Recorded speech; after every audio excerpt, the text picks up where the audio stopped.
So I have been doing research on the history of the metro community when I finished my last book, which was a history starting around 1900 and ending around 1980. I wanted to do something completely different. I was so intrigued by how the Muslim community has really changed and grown in the last 40 years.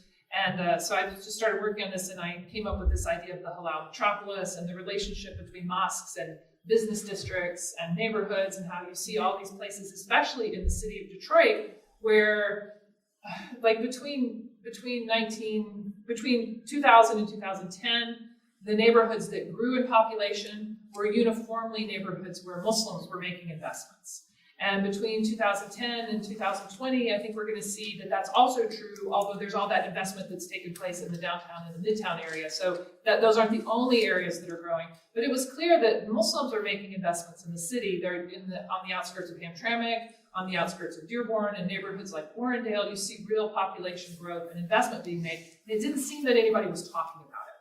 So that got me interested in sort of thinking about what it is about these spaces, how in a community like Hamtramck, you have the Yemeni community sort of growing into Hamtramck from one direction, you have the Bangladeshi community growing into Hamtramck from another direction, and suddenly Hamtramck is like a Muslim majority city, and most of the food there is halal food, and there are all these possibilities that weren't there before.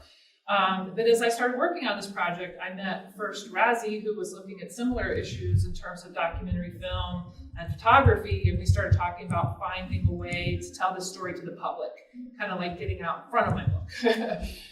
Unfortunately, the book is still in my computer. But as we started talking about ways to tell the story, we thought that wasn't enough to do the documentary work. We also wanted to talk about the aesthetics of this community and the depth of the contributions that the community is making. And so then when we saw Hassan's work, he's an artist who was also working on themes of immigration and migration and